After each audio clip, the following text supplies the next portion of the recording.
जब मैं नेत्रों का वर्णन कर रहा हूं तो कोई यह न समझे जिन जानो ये वर्णन करत आदमी का किसी की मानव आकृति का वर्णन नहीं हो रहा है।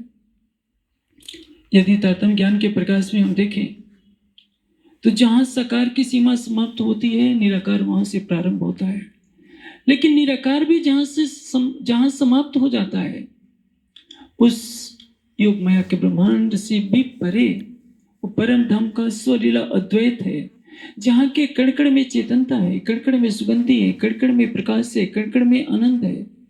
और उसका मूल है एक अक्षरातीत का हृदय।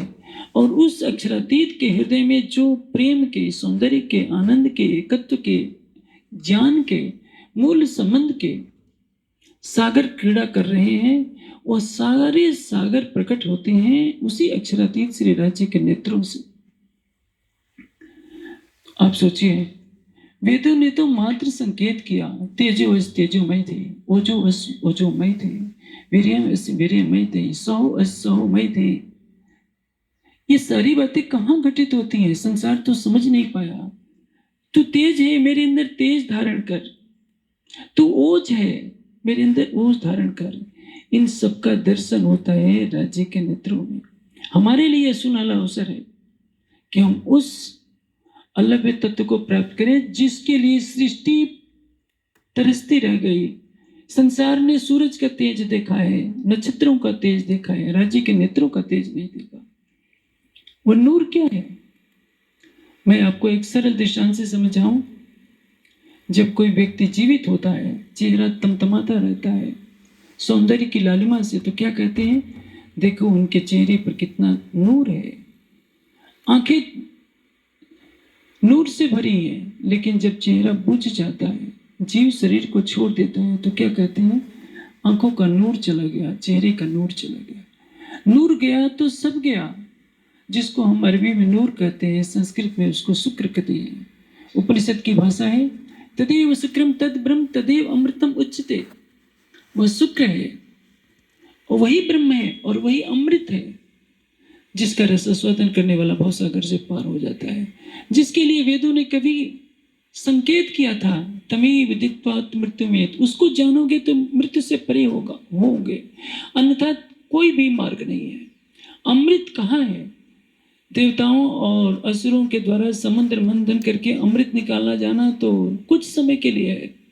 इस सृष्टि में हमेशा के लिए कोई अमर नहीं हो सकता।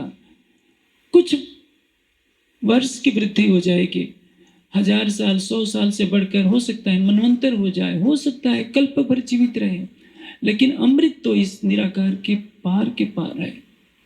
और जिसने ध्यान किया उस अमृत स्वरूप अक्षरातीत का ध्यान किया, क्योंकि वेद कहते हैं वह क्या है? रसेन तृप्ता न कुतश्चन होना। और वही अमृत स्वरूप है, उसके सिवा अन्य कोई दूसरा अमृत है ही नहीं। उसी को ही उसके आनंद की रसधारा का पान करना ही सोमपान है। औषधियों का सोमपान तो एक नश्वर वस्तु है। इसलिए राज्य के नेत्रों में क्या भरा है? नूर भरा है। वो नूर क्या है? जैसे मैं कहूं दूध का सार क्या है? जो मक्खन ही तो है। उसी तरह से परम धाम का सार क्या है? माणिक पहाड़ के रूप में लाल रंग का नूर निकल रहा है, पुखराज पहाड़ के रूप में पीले रंग का नूर निकल रहा है।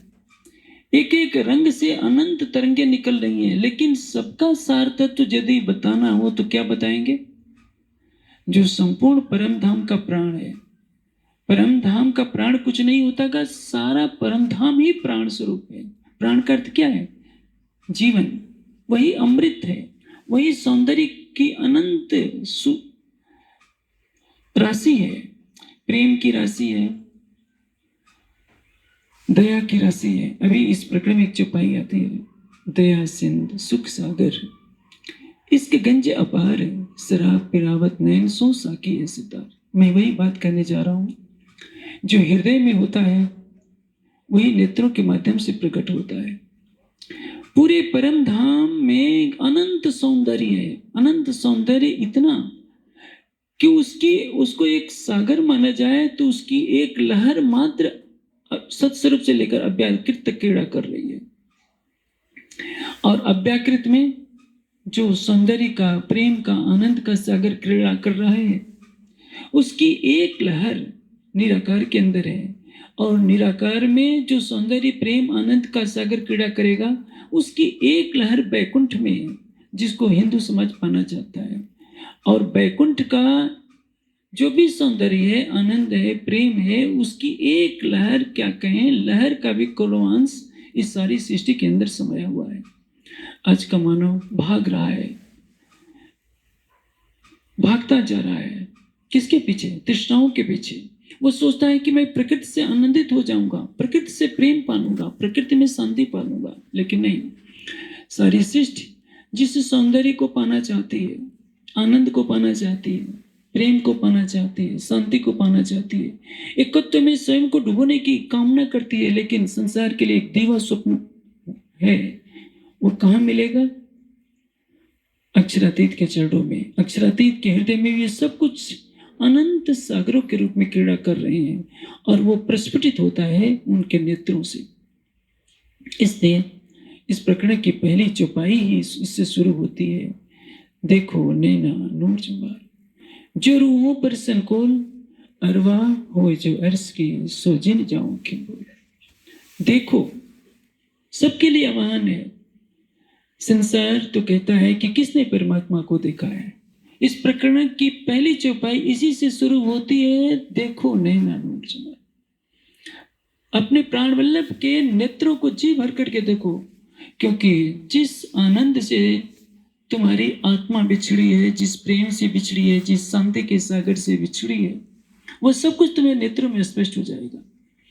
नेत्र की विशेषता यह होती है कि वह हृदय को पूर्ण रूप से व्यक्त करता है। हम वाणी के द्वारा अपने मनोभावों को छिपा सकते हैं। संभव है हमारे हृदय में किसी के लिए कटता हो, लेकिन प्रेम के इतने मीठे शब्द बोलेंगे तो लगेगा कि हमारा हृदय समर्पित है, लेकिन नेत्र नहीं छिपा सकते। नेत्र प्रेम की भाषा जानते हैं, नेत्र घृणा की भाषा जानते हैं। बिना बोले, बिना किसी संकेत के नेत्रों से पता चल जाता है कि उस हृदय में कौन सी भावनाएं छिपी हुई है। इसलिए इस चौपाई में जो कहा गया है, जिसका गायन अभी आपने सुना, नूर भरे नैना निर्मल, प्रेम भरे प्यारे। नेत्रों की विशेषता क्या है? अति प्यारे। क्यों? क्योंकि उन नेत्रों से केवल प्रेम प्रवाहित हो रहा है। जैसे इस संसार में तो हमारे नेत्रों से आंसू बहते हैं। माँ जब अपने छोटे से बच्चे को दुलार करती है, तो छोटा बच्चा भी जो किसी भाषा को नहीं जानता, दो माँ का भी होगा तो अपनी माँ के नेत्रों की भाषा को जान जाता है। उसको कई माताएं देखेंगे, लेकिन जो अपनी वास्तविक माता है, जब उसकी दृष्टि मिलती है तो छोटे से बच्चे को भी इतनी समझ आ जाती है कि यह माँ मुझे प्रेम कर रही है। आप सोचिए, माँ को तो छोड़िए, मैं परम धाम के नेत्रों की महिमा गाने चला हूं। इस संसार में जब गाय बच्चे को पैदा करती है तो आप जाकर के देखिए। इसे एक वेद के मंत्र में कहा गया है, अगन्यामेव। जैसे एक बछड़ा, जैसे एक गाय अपने बछड़े से प्रेम करती है, उसी तरह से परमात्मा संसार के प्राणियों से प्रेम करता है। वो तो इस संसार की बात समझाई जा रही है। अब सोचिए, अक्षरातीत परम धाम की आत्माओं से कितना प्रेम करते हैं। इस चौपाई में एक बहुत गहरा रहस्य खोला गया है चौथे चरण में। अभी उसकी व्याख्या आने वाली है। नूर भरे नैना निर्मल, प्रेम भरे प्यारे। दो विशेषताएं कि निर्मलता की पराकाष्ठा है और प्रेम से इतने भरे भरपूर हैं कि वो प्यारे लगते हैं। प्रेम भरे प्यारे का तात्पर्य क्या है? देखिए, प्रेम का सिद्धांत है, यदि आप प्रेम की तरफ कदम बढ़ाते हैं तो स्वयं के अस्तित्व को मिटाना पड़ेगा। चाहे कोई सर्वशक्तिमान हो, सकल गुण निधान हो, यदि वो प्रेम पाना चाहता है, यदि आप एक छोटे से बच्चे का, 5 साल के बच्चे का प्रेम पाना चाहते हैं, आप चक्रवर्ती राजा क्यों ना हो, आपको बच्चे जैसा बनना पड़ेगा। आप उसको कहेंगे कि मैं चक्रवर्ती सम्राट हूं, धमकाने लगे कि तुम प्रेम करो तो क्यों करेगा, वो भाग जाएगा। और डंडे मारोगे रोने लगेगा, हृदय नहीं दे सकता। वो कहेगा कि घोड़ा बनिए, मैं आपके ऊपर चढ़ूंगा, आप घोड़ा बन जाइए, आपके ऊपर चढ़ लेगा, फिर आपको हृदय अपना लुटा देगा। चक्रवर्ती सम्राट बनकर आप बच्चे का प्रेम नहीं पा सकते हैं। अक्षरातीत भले ही अक्षरातीत है तो क्या, अपने ही हृदय के स्वरूपों से उन्हें प्रेम करना है। प्रेम की लीला का तात्पर्य, प्रेम तभी पाएंगे, प्रेम की लीला तभी होगी जब प्रेमास्पद प्रेमी, प्रेम करने वाला और जिससे प्रेम किया जाए, दोनों का स्वरूप एक हो जाए। इसलिए वाणी में एक बहुत बात कही गई है, हक इलमले देखिए तो हुई अर्समाफत। हम जब भी राज्य के बारे में सोचते हैं तो इस संसार के हिसाब से सोचते हैं। एक देवता है, एक भगवान है और एक उसका भक्त है। एक भगवान सिंहासन पर बैठा है, भक्त नीचे हाथ जोड़कर खड़ा है। प्रेम कहां से हो पाएगा, कृपा हो सकती है। भगवान कृपा की दृष्टि करेगा, दृष्टि करेगा, दृष्टि करेगा, दृष्टि करेगा, दृष्टि करेगा, दृष्टि करेगा, दृष्टि करेगा, दृष्टि करेगा, दृष्टि करेगा,